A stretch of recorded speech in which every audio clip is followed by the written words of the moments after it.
네, 여러분 안녕하세요. 반갑습니다. 가장 발빠른 소식을 전달해 드리고 있는 주식 사고 팔고 놀자 TV 인사드리겠습니다. 영상 보시기 전에 보시면서 구독과 좋아요, 알림 설정 부탁드리겠습니다. 네, 이민년 맞아서 한번 도와주시죠.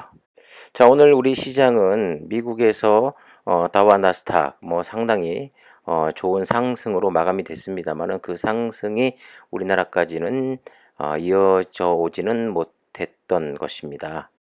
전반적인 전체 분위기가 좋았다라기보다는 테슬라가 13% 상승하고 또 애플도 상당히 분위기가 좋았죠. 특별 개별 종목의 상승으로 만들어진 상승이기 때문에 우리나라에 특별히 테슬라와 애플 관련된 사업군들이 그렇게 많지는 않기 때문에 우리 주식시장은 그렇게 분위기가 좋게 만들어지지는 못했습니다. 더군다나 전 세계적으로 오미크론 확산에도 불구하고 3월에 금리 인상이 높게 점쳐지고 있다라는 그런 뉴스가 계속해서 나오고 있죠. 그리고 금리 문제에 이어서 중국의 유동성 회수 문제까지 겹쳐지면서 그닥 좋은 흐름을 보이지 못했습니다. 코스피는 0.02% 강보합으로 끝이 났고 코스닥은 빠졌죠. 0.59% 내린 1031.66으로 오늘 마감이 됐습니다.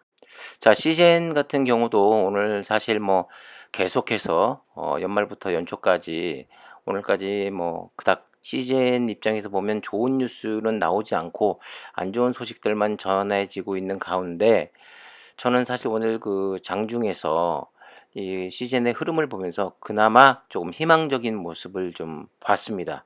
그 이야기는 잠시 후에 말씀드리기로 하고 먼저 여러 가지 소식들을 좀 전달을 해드리겠습니다. 자, 수급은 오늘 좋진 않았습니다. 개인이 42,000주 매수가 들어왔고 오늘 외국인이 어제는 12만 주 매수를 했습니다만은 오늘 23,000주가량의 매도를 보였고 기관 역시 4거래일째 매도 13,000주 매도 또 금융투자도 역시 4거래일째 12,000주 매도하는 모습을 보이면서 오늘 시제는 0.81% 500원 내린 61,000원으로 마감이 됐습니다. 오늘 갭상승 출발했습니다만은 상승폭을 약간 키워가는 듯 했어요.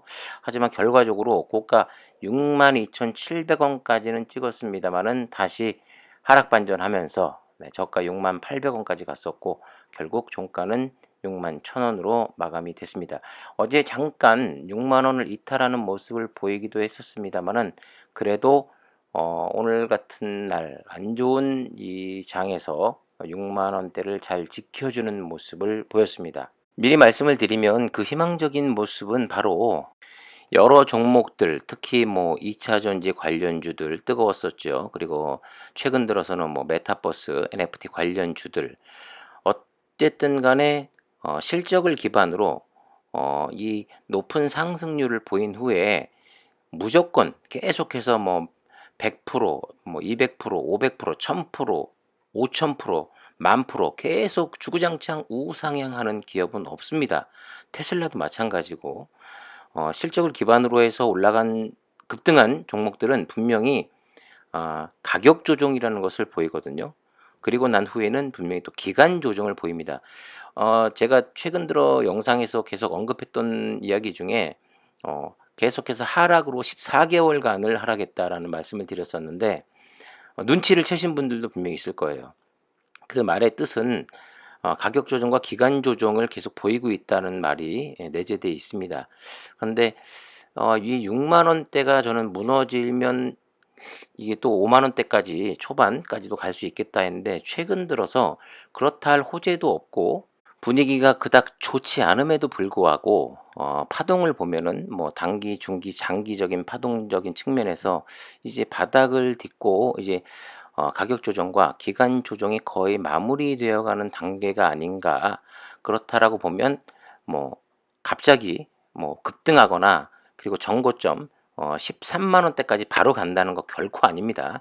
지금 가격대보다는 조금 더 높은 가격, 예를 들어서 7만 원대까지 10% 이상 상승할 수도 있고 아니면 그 이상 20%까지도 계속해서 우상향하는 모습을 보일 수도 있습니다. 그 상승의 끝은 또 어딘지는 모르겠습니다만은 가격 조정과 기간 조정이 끝난 후 주식은 실적이 동반이 된다라고 하면 또 다시 상승 패턴을 보입니다. 그런데 지금 이 6만 원 초반대가 무너지지 않고 잘 지켜준다라고 하면 이제 머지않아 지금보다는 높은 가격의 상승의 흐름을 보일 거라고 저는 생각이 됩니다.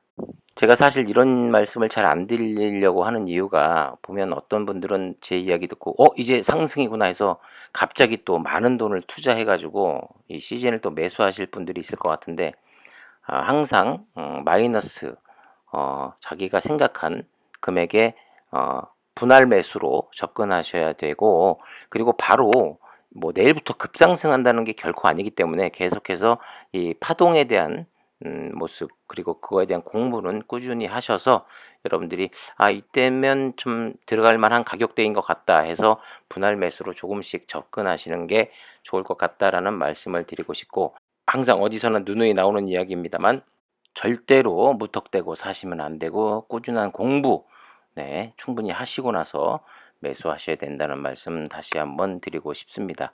그리고 꼭 매수가 아니더라도 나는 뭐 더 이상 미련이 없고 매수하고 싶은 마음이 없다 하시는 분들은 안 하시는 게 더 좋은 방법일 수 있습니다. 더 다른 종목에서 충분히 수익을 올릴 수 있는 종목을 발굴해서 그쪽에서 수익을 올리는 게 또 좋은 방법일 수가 있다는 점 다시 한번 꼭 말씀을 드립니다.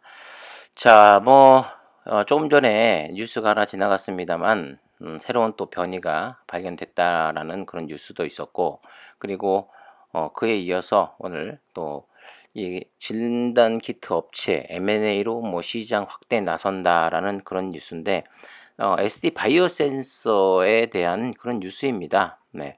코로나 진단 키트 풍부한 유동성 확보로 글로벌 진단 키트 업체들이 M&A와 그리고 인력 채용 등으로 본격적인 시세 확장에 나섰다라는 이야기인데 대표적인 그 회사가 언급되는 게 SD 바이오 센서 뭐 3개 회사의 정도의 M&A를 지금 준비하고 있다라는 그런 뉴스인데, 이거 보면서 시제는 도대체 언제쯤 움직일 것인지. SD가 지난해 기준으로 1조 7천억 원에 가까운 현금성 자산을 보유하고 있다라는 그런 이야기인데 엄청난 돈이죠. 네. 사실 뭐 1조 7천억이면 뭐 웬만한 기업 뭐 3개, 4개 사는 것은 뭐 일도 아닐 거라고 생각이 됩니다. 앞으로 참 전망이 뭐 진단 키트 업체이기 때문에 그닥 뭐 밝다, 어떻다 뭐 제가 말씀드릴 수 있는 부분은 아닙니다만은 어쨌든 간에 이 적극적인 행보를 보이고 있고, 사실 시젠 같은 경우는 그 M&A 이야기가 계속해서 1년도 더 되게 지금 나오고 있습니다만은 뭐 가타부타 뭐 어떤 말이 없기 때문에 참 주주로서 답답할 심정이죠. 시젠도 현금성 자산이 거의 한 3,800억, 4천억 정도의 그 돈이 있다고는 알고 있습니다만은 2, 3개월 전인가요? 기사에서 미국에서 천정윤 대표가 직접 면접을 보고 100명 정도의 박사급 인재들을 뭐 채용하겠다. R&D 쪽으로 상당히 공을 들이는 듯한 모습을 보이기도 했습니다만은 그거에 관해서 뭐 그 이후에 어떠한 기사가 나온다던가 어떤 내용이 없기 때문에 도무지 얘네들은 뭔 일을 하고 있는지 파악 자체가 안 됩니다. CGN에 대한 언급도 있습니다. 진단키트 업체 CGN 역시 오래전부터 M&A를 예고해온 진단키트 업체이다. 시장에서도 CGN의 M&A로 인한 신사업 진출 가능성을 목표가에 반영해 오고 있다. 네. 작년 3분기 기준으로 CGN의 현금 보유액 나오네요. 3,840억 원. 자, 과연 이 돈을 어떻게 쓸지. M&A 안 할 거면 제가 계속 말씀드립니다만은 이 연간 배당을 높여야 됩니다. 그래야지만 주가 방어도 되고 꾸준히 장기 투자하는 사람들이 많아진다는 거죠. 자, 이어서 오미크론 급확산이 되고 있는 이스라엘 진단키트 대란의 검사 규정이 바뀐다라는 소식인데요. PCR 검사 대신 신속 항원 검사 비중 상향을 논의하고 있다고 합니다. 지금 PCR은 어쨌든 간에 시간이 걸리고 사실 이스라엘 같은 경우 얼마 전에 뭐 전세기를 통해서 시젠에서 그 제품을 공급을 했다는 그런 뉴스도 나오긴 했습니다만은 2일 기준 1일 확진자가 무려 6,562명까지 나왔습니다. 지난 일주일 지난달 26일 1,806명보다 무려 202%가 늘어난 수치라고 하는데요. 그러면서 지금 진단 건수가 최근 하루에 5만에서 6만이었던 건수가 지금 22만 건으로 또 급증을 했는데 지금 이 진단이 못 따라온다는 거죠. 한마디로 말씀을 드리면. 그래서 시즌에서도 170만 명분의 그 진단 키트를 수출했습니다마는 지금 결과적으로는 도저히 PCR에 의존할 수가 없기 때문에 미국도 마찬가지입니다. 그런 뉴스가 났었죠. 그래서 당분간은 PCR의 비중보다는 항원 검사 비중을 높이는 방향의 CGN으로서는 좀 안 좋은 기사가 또 여전히 나왔습니다. 이 기사 보고 든 생각이 제가 예전 영상에 한번 그런 이야기를 언급했었거든요. PCR 검사만 고집하지 말고 항원 검사 쪽도 개발을 해서 이쪽도 수출을 하면 매출에 훨씬 더 도움이 될 텐데 안타깝다라는 이야기를 제가 한 2번 정도 한 것 같은데 결과적으로 PCR만 주장창 고집을 하면서 매출은 사실 SD 같은 경우 보면 압도적으로 CGN보다도 훨씬 더 잘 나오는 그런 그 회사이기도 하고 참 부럽기도 합니다. 네. 과연 그 천정은 대표의 그 우직스러운 그 고집이 어떤 결과를 만들어낼지는 시간이 좀 더 지나면 나오겠습니다만은 무엇보다도 아까 말씀드린 바와 같이 이 안 좋은 상황 속에서도 그래도 6만 원대를 잘 지켜주는 모습 이게 바닥이고 이제 상승으로 좀 돌리기를 계속해서 꾸준히 관찰을 좀 해봐야 될 것 같습니다. 자, 오늘도 뭐 이런저런 소식으로 여러분들과 함께 했습니다. 많이 힘드시겠지만 힘내시고 끝까지 우리 함께 살아남아서 활짝 웃는 그날을 맞이했으면 좋겠습니다.